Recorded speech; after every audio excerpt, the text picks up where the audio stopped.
വ്യക്തമാണ്. ശ്രീ സുരേഷ് മഠത്തിൽ, ഈ ചിപ്പ് മുതൽ ഷിപ്പ് വരെ ഇന്ത്യയിൽ ഉണ്ടാക്കാനാണ് സർക്കാർ തീരുമാനിച്ചിരിക്കുന്നതെന്ന് പ്രധാനമന്ത്രി പറയുമ്പോൾ സ്വാഭാവികമായിട്ടും അത് ഭാരതത്തിന്റെ വിപണിക്ക് നൽകുന്ന ഒരു ഊർജം എത്രമാത്രം വലുതാണ്? ചിപ്സ് മുതൽ ഷിപ്സ് വരെയുള്ള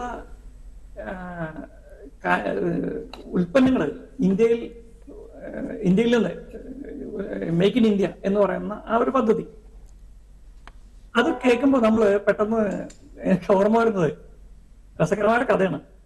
അതായത് സമയമില്ല, പെട്ടെന്ന് പറയാം. ഒരു സന്യാസിയാണ്, അദ്ദേഹത്തിന് ആകെ ഉള്ളത് 2 കൗബീനാണ്. അപ്പൊ ഈ കൗബീനം അദ്ദേഹം ഒരെണ്ണം ഉണക്കാനിടും, മറ്റേത് ധരിക്കും.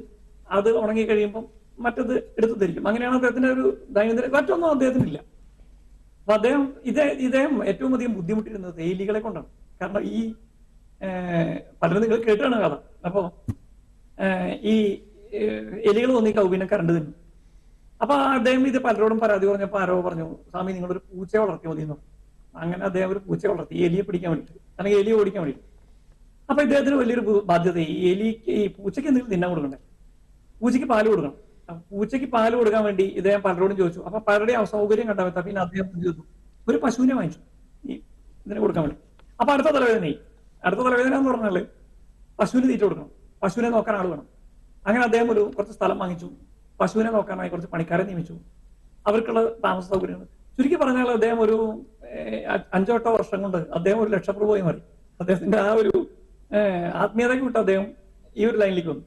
ഇതുപോലെയാണ് ഈ മേക്ക് ഇൻ ഇന്ത്യ എന്ന് പറഞ്ഞ സംഭവം. അതായത് നമ്മള് ഷിപ്സ് ടു ചിപ്സ് അല്ലെങ്കിൽ ചിപ്സ് ടു ഷിപ്സ് എന്ന് പറയുന്ന ഒരു ഉൽപാദനം, അതുപോലുള്ള അതിനിടയിലുള്ള അസംഖ്യം ആയ വസ്തുക്കളുടെ ഉൽപാദനം ഇന്ത്യയിൽ നടക്കുമ്പോൾ ഇത് ഉണ്ടാക്കാൻ മാത്രമല്ല അവിടെ സംഭവിക്കുന്നത്.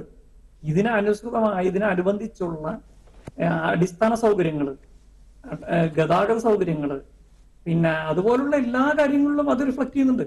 ഇപ്പൊ നമ്മള് മധ്യപ്രദേശിലോ അല്ലെങ്കിൽ ഉത്തർപ്രദേശിലോ അതല്ലെങ്കിൽ കേരളത്തിലോ എവിടെയെങ്കിലും ഉൽപ്പന്നങ്ങൾ ഉണ്ടാക്കി കഴിഞ്ഞാൽ അതിനെ വിദേശത്തേക്കോ അതല്ലെങ്കിൽ മറ്റു മാർക്കറ്റുകളിലേക്കോ പോകാൻ വേണ്ടി റോഡുകൾ വേണം.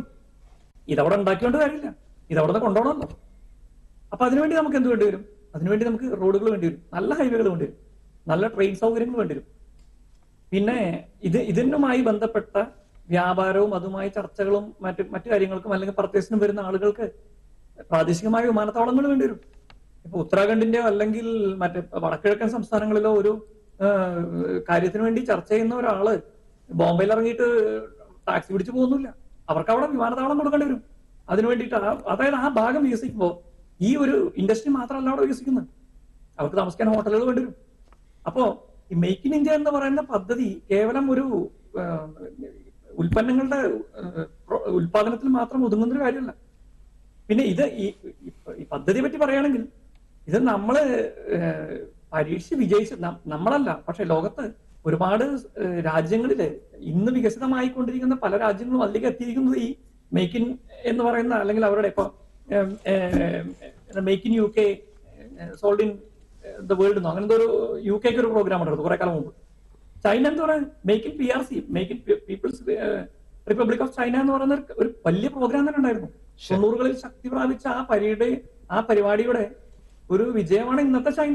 അല്ലാതെ ചൈന പെട്ടെന്നൊരു സുപ്രഭാതത്തിൽ ഉണ്ടായിരുന്നില്ല. വിശദമായി അടുത്ത റൗണ്ടിൽ താങ്കളിലേക്ക് വരാം.